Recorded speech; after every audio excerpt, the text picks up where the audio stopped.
Hola, bonjour. Hi. Um, can you introduce yourself? I'm Dr. Jack Martin from Appalachian State University. Uh-huh. And what are you teaching?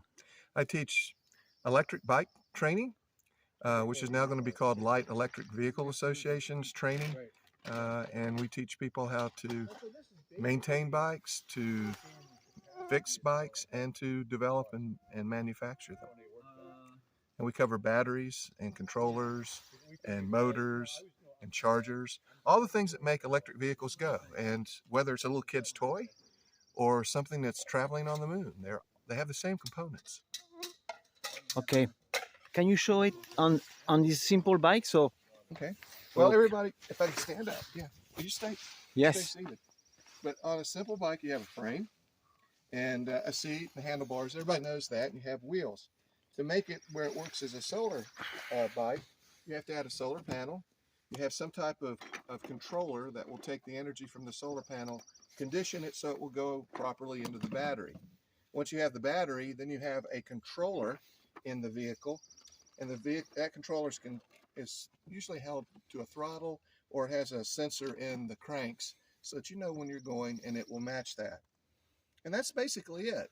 This one has a couple of added advantages. Right up here is a Grins Technologies cycle analyst, which can give you how much power is coming in, how much power is going out, temperature sensations of your motor, sometimes your controller, so that you don't, it'll shut down the system. There's also what's called a battery management system in your battery. And what that does is it keeps it from having too high or too low voltage, current, or temperature, so that it stays safe. That's really it. What about the motor? Why can you show? Oh, there's a motor on this too. I forgot. Thank you for bringing that up.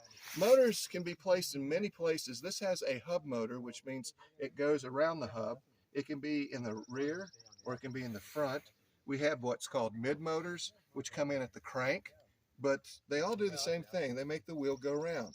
What you really are trying to do is use a different form of energy than your own to go down the road.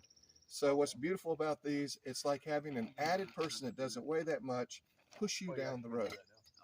And it can push you, it can push your tents, your camping equipment, all your support stuff, as well as yourself down the road. So that's what's so beautiful about these. Now, if you have a solar panel, a maximum power tracker, a battery with a battery management system, a controller, a motor, a charger, so if you're caught in the dark or whatever, you can charge this up. You can add one other item. It's called an inverter. Okay. And if you add an inverter, you have AC power. So what you have here is a complete, independent, small, portable power system. And you can run your computers, your cell phones, you can run various other communication and information devices. You can run small items such as a mixer or a water purifier, a pump. All of those could be run off of this. So this is really incredible for the developing world, because not only are you getting power for your home, the power goes wherever you go.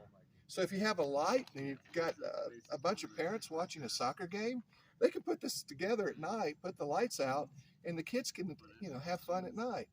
You can take the power, run it inside. In many countries, you go to bed when it gets dark because there's nothing you can do. If you have a light, you can read. If you have power, you can communicate. You can use internet. You're connected to everyone now. We have billions of minds out there that want to share important information with you. And it's all because you have a little unit like this. What is the cost for the minimum cost for a local person with low income? What do you think? Oh, that's where we get into some difficulties, because the prices are around $3,000 to duplicate a vehicle with a solar and battery and inverter. But the prices are coming down, and unfortunately, poor people have to pay for batteries, they have to pay for kerosene, or they have to walk incredible distances for firewood. And this alleviates those costs. What we really need are ways for funding institutions to say, you'll spend this amount of money over this period of time, let's say 2 or 3 years, and for that same amount of money, for 5 to 10 years, we can meet all of those needs. And you will reduce your work, and you'll increase your happiness, your entertainment, and your education by doing so. What do you think about open source? Open source is an idea where the components of this are openable. They're transparent. You can see what's inside them, how to repair them, where they get their materials. Today, a lot of times you can get a barcode and put it on a phone and flash it, and it will tell you how to get a hold of the manufacturer of that, or if there's issues with it, etc. So that's one form of open source. But what we're talking about here is this is made, let's say it's made in the United States, and you want to make it in Mexico.